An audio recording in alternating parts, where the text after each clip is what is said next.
Olá a todos, diretamente aqui de Cesareia, Israel, desta cidade portuária. Vamos dar continuidade à nossa meditação na Palavra de Deus, no livro de Hebreus, capítulo 10, no versículo 24. Eu peço a Deus, em nome do Senhor Jesus, em oração, que Ele abra o nosso entendimento para que possamos entender a sua boa, perfeita e agradável vontade. E nesses primeiros dias do ano, venhamos, ó Deus, saber qual é a Tua vontade, para que então, fazendo a Tua vontade, e não a nossa, e não a dos outros, e não a que as circunstâncias nos motiva ou nos impulsionam a fazer, mas sim a Tua, sejamos mais que vencedores e Te glorifiquemos em meio às dificuldades, tentações, como também diante de tudo aquilo que vem a surgir na nossa vida. É a minha oração sincera aqui desde Cesareia, Israel. E você que concorda, diga amém. Graças a Deus. Bem, já meditamos nos versículos anteriores, 19, 20, 21, 22, 23, quando ele diz: retenhamos firmes a confissão da nossa esperança, porque fiel o que prometeu. No versículo 24 ele diz: e consideremo-nos uns aos outros, veja, para nos estimularmos ao amor e às boas obras. Então, esse versículo é muito importante para todo verdadeiro cristão, uma vez que o Senhor Jesus, sendo o maior, lhe serviu ao menor e disse que nós devemos servir uns aos outros, nós devemos considerar uns aos outros. E quando aqui o Espírito Santo escreve e deixa, olha, consideremos-nos uns aos outros, ele está dizendo, olha, independentemente da outra pessoa ter uma posição, uma posição de relevância, seja socialmente falando, tendo status sociais, sendo uma pessoa bem-sucedida, né? Seja no âmbito social, profissional, seja de formação acadêmica, universitária ou não, seja pessoa famosa ou anônima, toda pessoa é importante para Deus. E quando ele fala para a gente aqui considerar uns aos outros, ele está falando assim, ó, respeite ao próximo independentemente da sua nacionalidade, do seu nível cultural, social, independentemente dele ser famoso ou anônimo, não esqueça que ele é importante para Deus.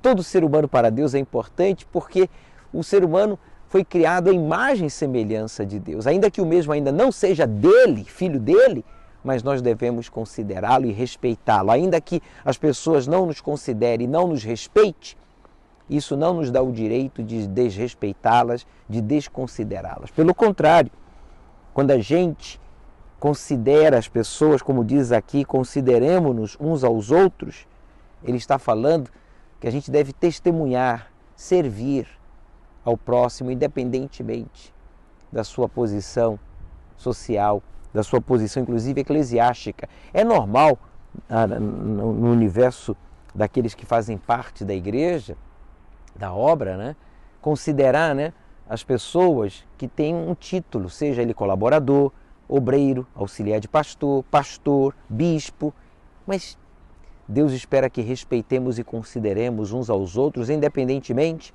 dele ter ou não título eclesiástico dentro da igreja ou socialmente falando. Então ele fala assim, por que devemos fazê-lo? Para nos estimularmos ao amor. Esse amor aqui não é ficar abraçando ninguém, beijando ninguém, nem, sabe, dando tapinha nas costas ou chamando outro de irmão, ou de meu pastor, ou de meu bispo, ou o que seja. Não, isso aqui é para que você e eu estimulemos uns aos outros no amor, quer dizer, na fidelidade, dando testemunho. Jesus nos amou de tal maneira que deu a sua vida.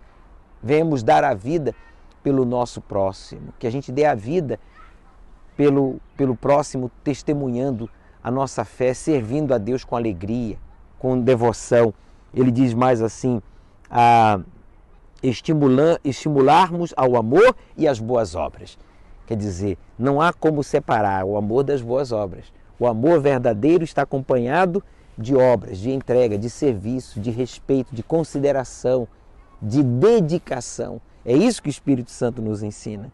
A exemplo da fé, não há como separar a fé viva da obediência. É impossível alguém dizer que tem fé e essa fé não ser acompanhada de obras ou de obediência. A fé exige obras, a fé viva. a fé inteligente. A fé religiosa não, ela exige conhecimento, mas a fé viva ela exige obras, obediência. Estimulemo-nos ao amor e às boas obras. Então, quando você vê alguém se recusando, né, a agir, a viver, a servir, a com obras demonstrar o seu amor, então é porque essa pessoa não conhece a Deus, porque Deus é amor, Deus é obras, Deus é fidelidade, Deus é entrega, Deus é sacrifício. E Ele espera que façamos o mesmo também em prol do próximo que ainda não o conhece, e aqueles que já o conhecem, Ele estimula, consideremos-nos uns aos outros para nos estimularmos ao amor e às boas obras. O contrário é, quando a gente não se considera, quando não há consideração, disciplina, respeito na obra de Deus ou na igreja ou familiarmente, então o que acontece? Não há estímulo. Não há estímulo. A pessoa fica desestimulada, fica desanimada. Consequentemente, o contrário de amor, que é egoísmo, e o contrário de boas obras, que são más obras. Aí fica uma desordem, que é o que o diabo quer, o caos, né? Familiar, o caos social, o caos na obra de Deus. Mas ele não vai conseguir tal feito porque o Espírito Santo guarda a igreja, ele guarda os sinceros. E você está tendo a oportunidade de aprender o que está escrito aqui em Hebreus capítulo 10, versículo 24, para que você não seja amanhã, né, entre aspas, um servo, uma pessoa com um título de colaborador, obreiro, né, um auxiliar de pastor, um bispo, só de informação, mas com obras, servindo a Deus e ganhando almas, começando pela sua própria. Bem, ficamos aqui com a nossa meditação de hoje. Amanhã voltaremos aqui desde Cesareia, Israel, para dar continuidade. E não esqueça, brevemente estaremos aí no seu estado, estaremos aí na sua cidade, realizando, né, a unção com o óleo consumado está, consagrado lá no Calvário, ou domingo, realizando o evento Você Pode, com a água viva também consagrada lá no Monte Calvário. Nos veremos na Iurde ou nas nuvens. Até lá!